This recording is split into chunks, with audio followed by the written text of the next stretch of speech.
Assalamualaikum warahmatullahi wabarakatuh. Kembali lagi bersama saya Muhammad Naufal Fadilah, NIM 2213300076, kelas KPI 5C.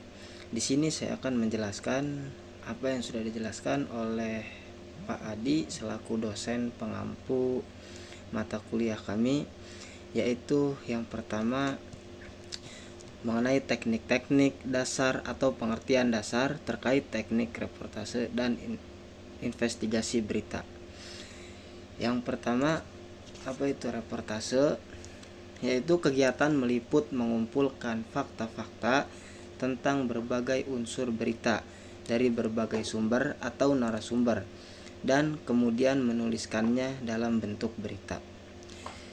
Reportase adalah kegiatan jurnalistik dalam meliputi langsung peristiwa atau kejadian di lapangan.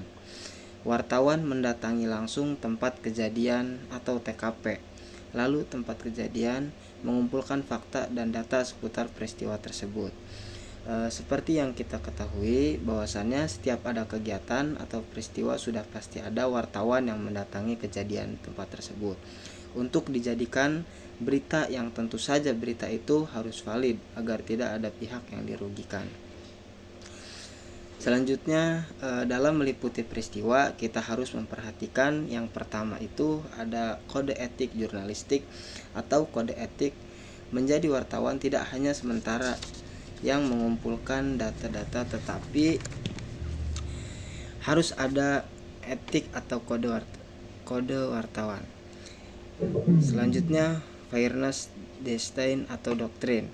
Selanjutnya cover bird atau new balance. Dan yang terakhir check and reach atau kita perhatikan kembali tentang kebenaran tersebut, apakah masih keliru atau layak untuk dijadikan berita.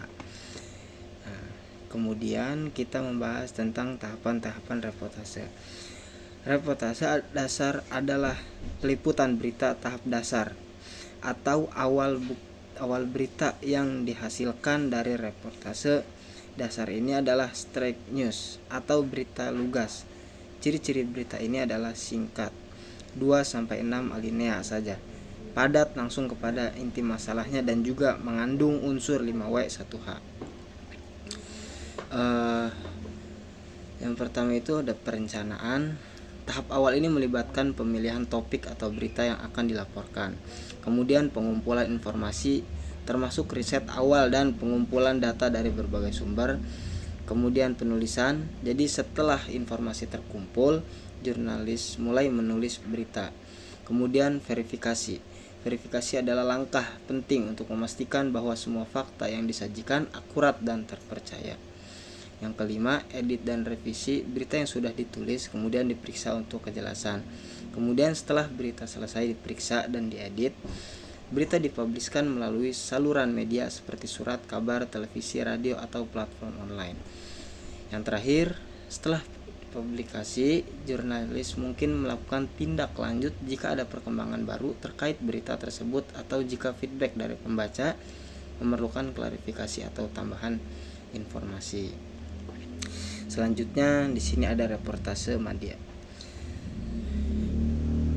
Reportase media adalah reportase yang lebih luas dan sekedar bertugas reportase media yang menghasilkan berita kisah. Selanjutnya reportase lanjutan atau lanjutan yang menghasilkan berita analisis atau new analysis, arting atau investigasi reporting. Jadi reportase media adalah istilah yang menunjuk pada proses pemindahan informasi atau berita dari satu media ke media lain. Dalam konteks ini berarti melaporkan atau menyampaikan, sedangkan media atau media merujuk pada saluran atau platform komunikasi seperti surat kabar, televisi, radio, atau internet. Reportase media juga sering digunakan dalam jurnalisme dan komunikasi untuk menggambarkan cara informasi disebarluaskan dari sumber ke publik melalui berbagai salur media. Misalnya, berita yang awalnya disiarkan di televisi bisa dilaporkan ulang di surat kabar atau platform digital. Mungkin cukup sekian dari saya yang bisa dijelaskan, kurang lebihnya mohon dimaafkan. Taufiq wal hidayah. Wassalamualaikum warahmatullahi wabarakatuh. Terima kasih.